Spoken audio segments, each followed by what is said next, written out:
நாமத்திற்கு மகிமுண்டாவதாக.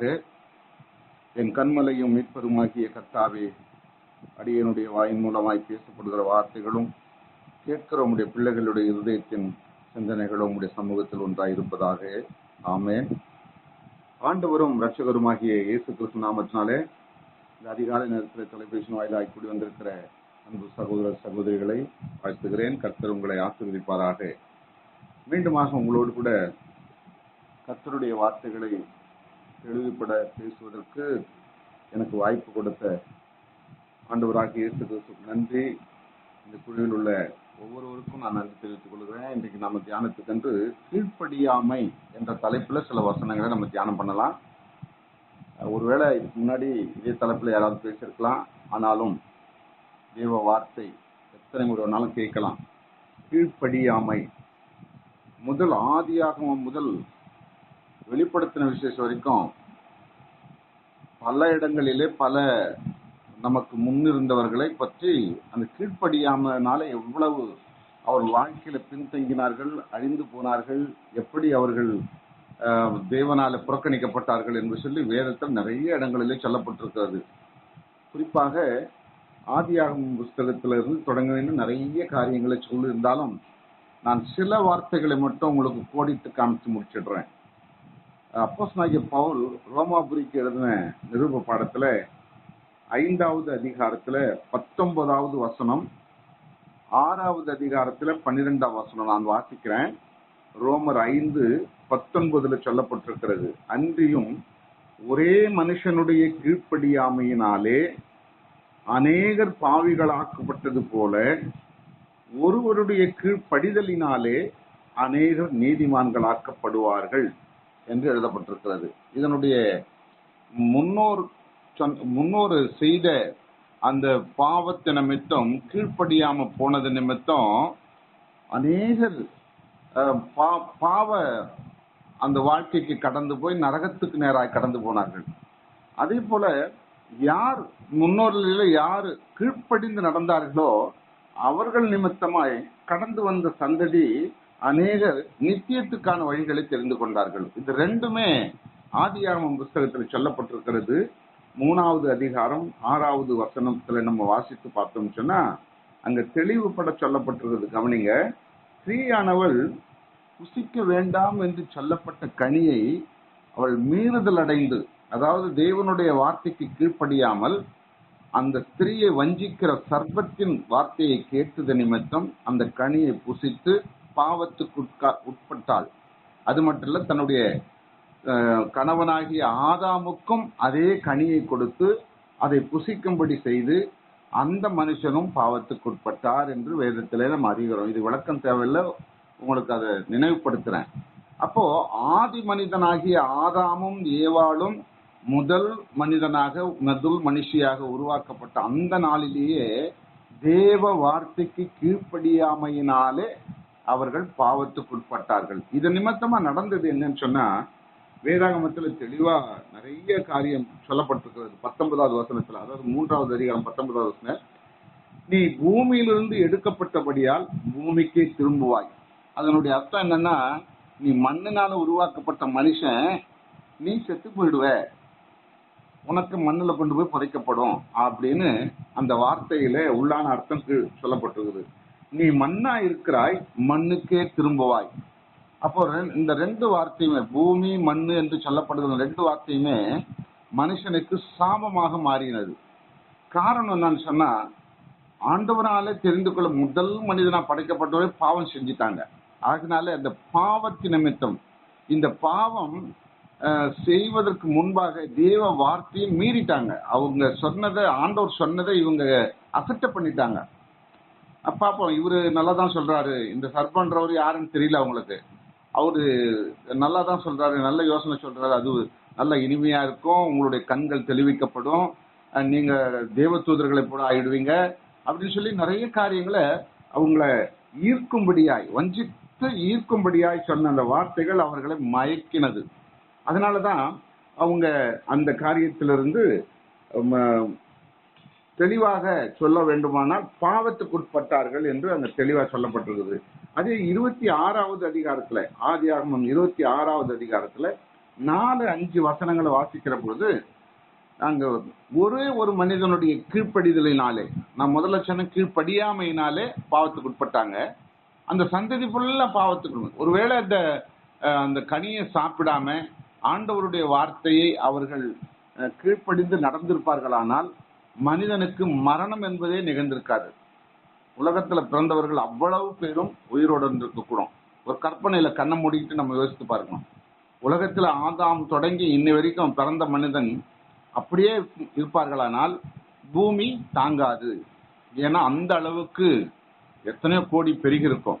இப்ப சொல்றாங்க உலகம் முழுவதும் இருக்கிறதான ஒரு 800 கோடி மக்கள் என்று கணக்கிடப்படுகிற ஒரு தோராயமா நான் சொல்றேன், எனக்கு சரியா தெரியல. 800 கோடி மக்கள் தொகை என்று குறிப்பிடப்படுகிறது. அப்ப 800 கோடினா செத்து போனவங்களையும் சேர்த்தோம்னா எத்தனை கோடி இருக்கும்னு சொல்ல முடியாது, கணக்கிட முடியாது அவ்வளவு.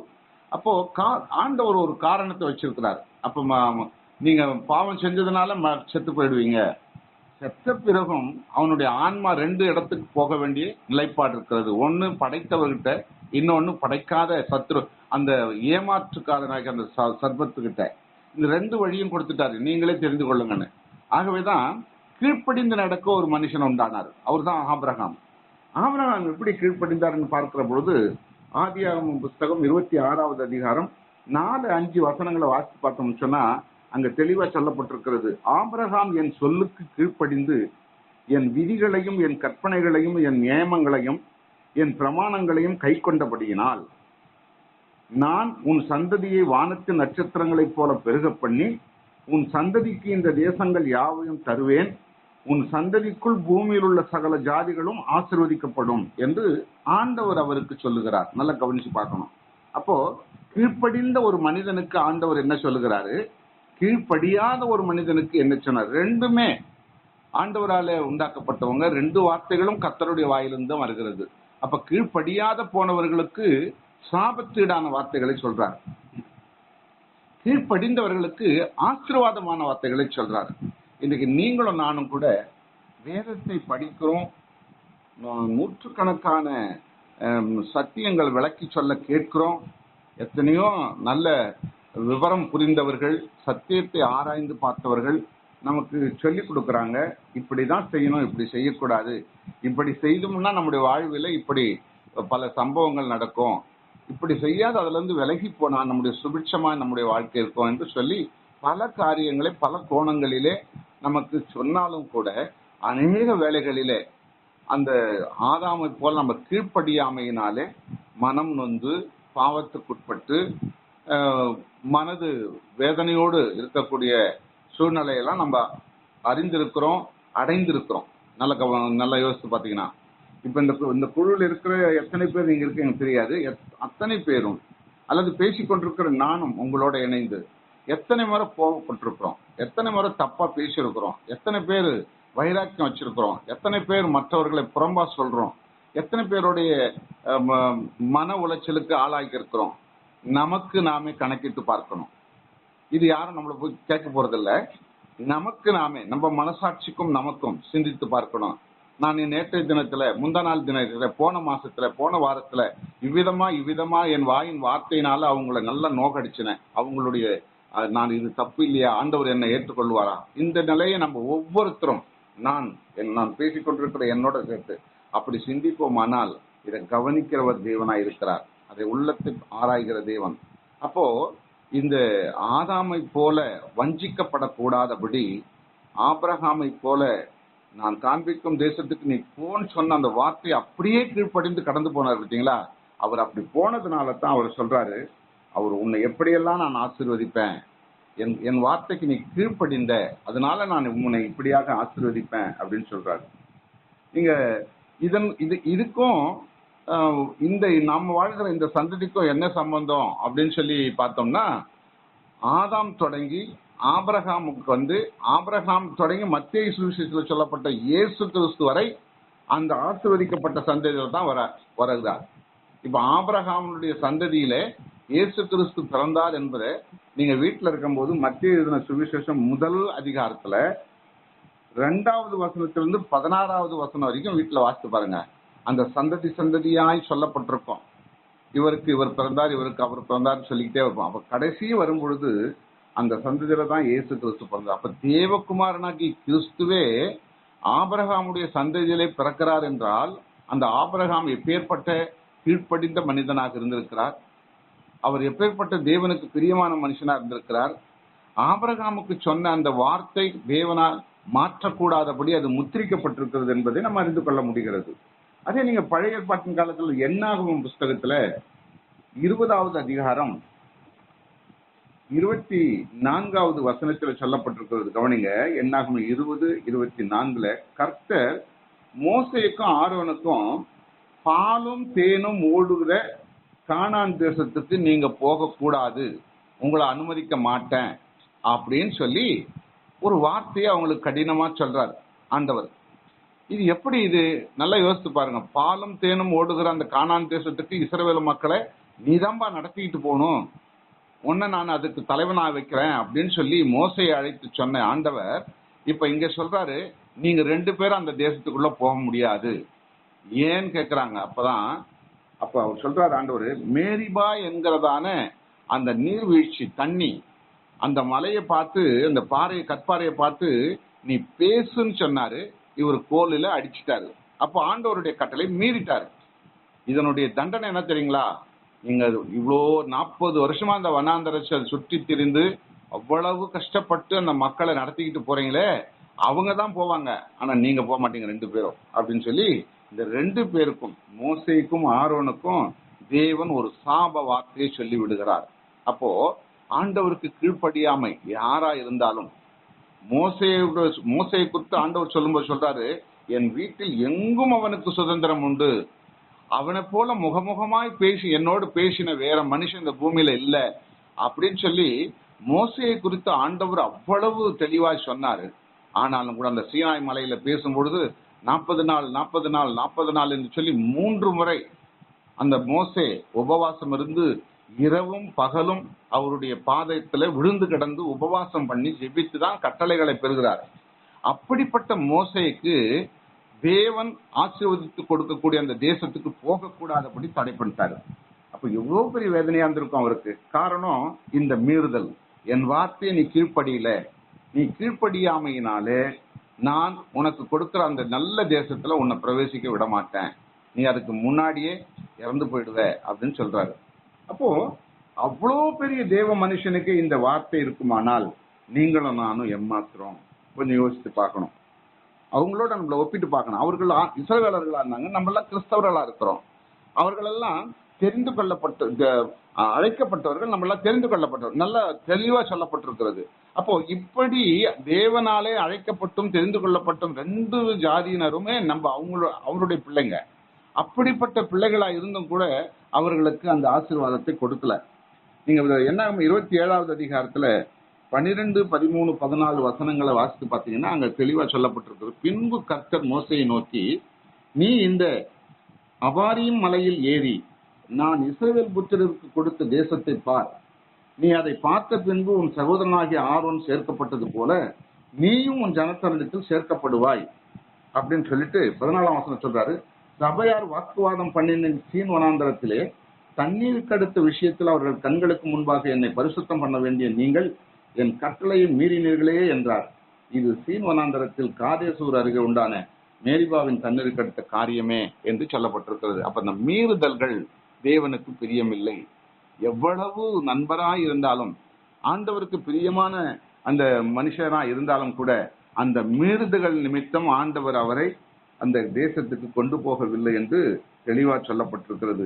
உபாகமம் 8:20 சொல்லப்பட்டிருக்கிறது, கர்த்தருடைய சத்தத்திற்கு கீழ்ப்படியாமல் போவதினால் உங்களுக்கு முன்பாக அழித்த ஜாதிகளைப் போல நீங்களும் அழிவீர்கள் என்று சொல்லி இஸ்ரவேல் மக்களுக்கும் சொல்றாரு. அன்றைக்கு இன்றைக்கு கிறிஸ்தவர்களுக்கும் சொல்றாரு. நான் கிறிஸ்தவள் என்று சொல்லிக் கொள்கிற நீங்களும் நானும் கூட அநேக வேளைகளில் தேவனுடைய வார்த்தையை கீழ்ப்படிவதே இல்லை. பல சம்பவங்களில பல கோணங்களில நம்ம அறிய முடிகிறது. அப்படி இருக்கிறதுனால தான் ஆண்டவர் அவர் சொன்ன அந்த இடத்துக்கு அல்லது அந்த வார்த்தைக்கு மறு வார்த்தையாய் மாற்றி சொல்லுகிறதை நம்ம அறிய முடிகிறது. ஆகவே கிறிஸ்துவுக்கு பிரியமான அன்பு சகோதர சகோதரிகளே, வேதம் நமக்கு அநேக காரியங்களை சுட்டி காண்பிக்கிறது. நீங்க எபேசியர் புஸ்தகத்துல 5வது அதிகாரம் 6ஆம் வசனம் படிச்சு பார்த்தோம்னு சொன்னா, கீழ்ப்படியாமையின் பிள்ளைகள் மேல் தேவ கோபாக்கினை வரும் அப்படின்னு சொல்லப்பட்டிருக்கிறது. அப்ப தேவ கோபாக்கினை வருவதற்கு நம்மை நாமே ஆயத்தப்படுத்திக் கொள்வோமா? நிச்சயமா கூடாது. தேவனுடைய கோபத்தை நம்மளால தாங்கிக் கொள்ள முடியாது. பாருங்க, யோபு நம்ம எல்லா இடத்துலயும் பேசுறோம், அவரை பற்றி பேசாத ஊழியர்களே கிடையாது. காரணம், வேதாகமத்துல முழுமையா ஒரு பாவ செயலுக்கு அனுமதிக்கப்படுகிற மனுஷனை காட்டிலும் நீதிமானாயிருந்த யோபு எத்தனை மனிதனால கணக்கிட முடியாத அளவுக்கு அவர் அந்த அழிக்கப்படுகிறதை பார்க்கிறோம் இல்லையா? அப்போ எல்லா காரியங்களிலும் நம்ம கூட நம்ம மாதிரி இந்த ஊழியம் செய்யற பிரசங்கம் பண்ணுகிற எத்தனையோ பேர் கூட என்ன சொல்லிடுறாங்க, நான் யோபுக்கு வந்த கஷ்டம் போலப்பா என் வாழ்க்கையிலன்னுவாங்க. நிச்சயமா கிடையவே கிடையாது. அதாவது 1% கூட கிடையாது நமக்கெல்லாம் வர்ற கஷ்டம். அதனால அவ்வளவு ஆண்டவர் அவரை குறித்து நல்ல ஒரு சான்றிதழ் கொடுத்திருக்கிறார். யோபுவை போல பூமியிலே ஒருத்தரும் இல்லை அப்படின்னு சொன்னாரு. ஆனா கூட யோபு அந்த கஷ்டத்துக்குள்ள, அந்த பாடுகளுக்குள்ள அனுமதிக்கிறார். 10 பிள்ளைங்க செத்து போயிடுது, வீட்டுல இருந்து சொத்து பத்து மாடு ஆடு எல்லாம் போயிடுது, எல்லாம் மறைஞ்சிடுது பாருங்க. அப்போ எந்த அளவுக்கு அவர் உத்தமனா இருந்தார். ஒரு வார்த்தை கூட தேவனை பற்றிய ஒரு தவறான வார்த்தை அவர் பேசப்படவே இல்லை. அதே போலதான் இங்க மோசே ஆரோனுக்கு சொல்லுகிற பொழுதும் அதை தான் சொல்றாரு. நீங்க எவ்வளவு உங்களுக்கு நான் சுதந்திரம் கொடுத்தோம், எனக்கு உத்தமனா இருந்தாலும் கூட இந்த விஷயத்துல நீங்க கீழ்ப்படியாத போயிட்டீங்க, அதனால நீங்க கானான் தேசத்துல பிரவேசிக்க முடியாது அப்படின்னு சொல்றாரு. 2 தீமோத்தேயுவின் புஸ்தகம் 3வது அதிகாரத்துல 2வது வசனம் சொல்லுகிறது, எப்படி எனில் மனுஷர்கள் தற்பிரியராயும் பணப்பிரியராயும் வீம்புக்காரராயும் அகந்துள்ளவர்களாயும் தூஷிக்கிறவர்களாயும் தாய் தகப்பன்மாருக்கு கீழ்ப்படியாதவர்களாயும் நன்றி அறியாதவர்களாயும் பரிசுத்தம் இல்லாதவர்களாயும் இப்படி நிறைய அடுக்கிக்கிட்டே போறாரு பவுல் அந்த தீமோத்தேயுக்கு எழுதும்போது. அப்படியே எத்தனை வார்த்தைகள்! இதெல்லாம் மனிதனுடைய வாழ்க்கையில இடைப்படும். எப்போ? கடைசி நாட்களில. அந்த கடைசி நாள் எப்பன்னா இப்ப நாம வாழ்ந்துகிட்டு இருக்கிற இந்த காலத்துலதான். நீங்க நிறைய இன்னைக்கு டிவியை திறந்து செய்தியை கேட்டோம்னா நிறைய வருது. கணக்கில்லாம வருது. பெற்றோரை கொலை பண்றாங்க பிள்ளைங்க சொத்துக்காக. நேற்று கூட ஒரு குழுல ஜெபம் பண்ணும் பொழுது அந்த குறிப்பை சொல்லி ஜெபம் பண்றோம். ஒரு பையன் தன் பெற்றோர் சொத்து கொடுக்கலன்னு சொல்லி அவங்க 2 பேரையும் கொண்டு போய் ஒரு பெரிய கிணத்துல தள்ளி விடுறான்.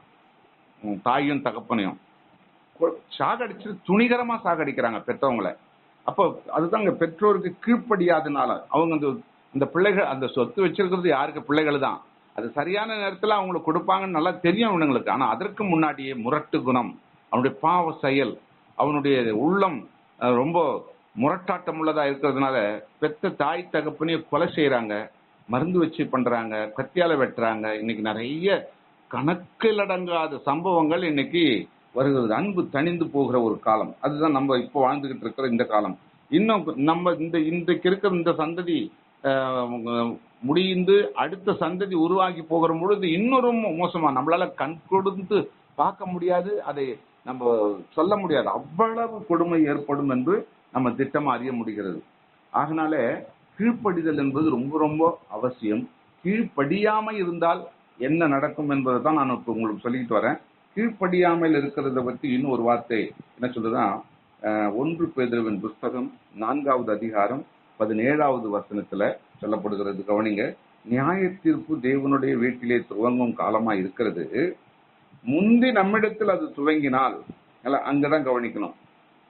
நியாய தீர்ப்பு என்பது ஆண்டவருடைய தீர்ப்பு. தேவனுடைய வீடுன்னும் போது தேவனை அறிந்த பிள்ளைகள் நீங்களும் நானும் தான் அறிந்திருக்கிறோம். அது ஊழியம் செய்யலாம், ஊழியம் செய்யாம இருக்கலாம். தேவனை அறிந்தவர்கள், அதனால்தான் தேவனுடைய வீடு என்று சொல்றோம். நமக்கெல்லாம் எங்க இருக்குது? நமக்கெல்லாம் வீடு எங்க கொடுக்க போறார் ஆண்டவர்? இந்த பூமியில இருக்கிறது நமக்கு சொந்தமான வீடு கிடையாது. நீங்க வாடகை வீட்டுல இருந்தாலும் சரி, சொந்த வீட்டுல இருந்தாலும் சரி, யாருக்கும் இங்க இருக்கிறது நிரந்தரமான வீடு கிடையாது. நிரந்தர வீடு ஒண்ணு இருக்கிறது, அதுதான் தேவலோகம், ஆண்டவர் தங்கி இருக்கிற இடம். அங்கதான் நமக்கு உண்டு. அப்ப அந்த பிள்ளைகள் சொல்றாரு, அதுதான் தேவனுடைய வீட்டிலே துவங்கும் காலமா இருக்கிறது. முந்தி நம்மிடத்தில் அது துவங்கினால் தேவனுடைய சுவிசேஷத்திற்கு கீழ்ப்படியாதவர்களின் முடிவு என்னமா இருக்கும்? நல்லா யோசித்து பாருங்களேன். தேவனுடைய வீட்டுல தான் தொடங்கும். அது யாருன்னா நீங்களும் நானும். நமக்கே முடிவு சொல்ல முடியாத சூழலில தவிச்சுக்கிட்டு இருக்கிறோம். ஐயோ, நான் இவ்வளவு வேதத்தை வாசிக்கிறேன், இவ்வளவு பிரசங்கம் பண்றேன், இவ்வளவு பாட்டு பாடுறேன், இவ்வளவு காணிக்க கொடுக்குறேன், தேவாலயத்துக்கு ஒழுங்கா போயிடுறேன், எனக்கு ரொம்ப ஒழுக்கம் எனக்கு ரொம்ப முக்கியம், இவ்வளவு சத்தியம் கேட்டிருக்கேன், எல்லாம் நான் செஞ்சிருக்கேன், அதிகாலையில எழுந்து ஜெபிக்கிறேன், மற்றவங்களுக்கு நான் சின்ன சின்ன உதவிகளை செய்யறேன், இப்படி ஏராளமான சம்பவங்களை நம்ம மனசாட்சி பிரகாரம் சொல்லிக்கிட்டு இருக்கலாம். ஆனா அங்கதான் தொடங்குது நியாய தீர்ப்பு. கட்டாயம் முதல்ல உங்களை தான் நான் விசாரிப்பேன் அப்படின்றாரு. அந்த விசாரிப்பு நாள்ல எப்படி இருக்கும்ன்றீங்க? படுபயங்கரமா இருக்கும். அப்போ அப்படிப்பட்ட நிலையில ஒருவேளை தேவனையே அறியாதவங்க எந்த நிலையில இருப்பாங்க அப்படின்னு இங்க சொல்லப்படுகிறது. நமக்கு இந்த பாவம்னா இந்த விக்கிரகத்துக்கு முன்னாடி விழுந்து கிடக்குற இந்த மக்களுக்கு எல்லாம் என்ன கதி நடக்கும் நாளைக்கு? அதனாலதான் தெரு தெருவா ஓடி போய் யாராவது கிடைச்சாலும் கிடைக்கலனாலும் அவங்களுக்கு சத்தியத்தை சொல்லக்கூடிய அந்த நிர்பந்தப்படுத்தப்படுகிறோம், கட்டாயப்படுத்தப்படுகிறோம். ஆகவே இந்த கால வேளையில இந்த தொலைபேசி வாயிலாக கூடி வந்திருக்கிற அன்பையான சகோதர சகோதரிகளை நான் வாழ்த்துதலோடு சொல்லுகிறேன். கர்த்தர் நிச்சயமாக நம்ம பட்சத்தில் இருக்கிறார். இந்த வசனங்கள் எல்லாம் நமக்கு சொல்லிக் கொடுக்கிறார், நினைப்பூட்டுகிறார். நான் வாசித்தேன், படித்தேன், கேட்டேன் அப்படின்னு சொல்லி நம்ம மறுபடியும் நினைப்பூட்டுகிறார். ரொம்ப ரொம்ப நெருங்கிட்டு இருக்கிறோம். அவர் வாசப்படி அருகே வந்து கொண்டிருக்கிறாரு. ஆகினால நாளைக்கா இன்னைக்கா ஒரு மாசமா ஒரு வருஷமா தெரியாது. ஆகினால நாம ஜாக்கிரதையோடு இந்த அதிகாலை ஜபம் மட்டுமல்ல, இன்னும் பல கோணங்களில் ஆண்டவரை நெருங்கி ஜீவிப்போம். கர்த்தர் நம்மை நடத்தி ஆசீர்வதிப்பாராக. ஆமென்.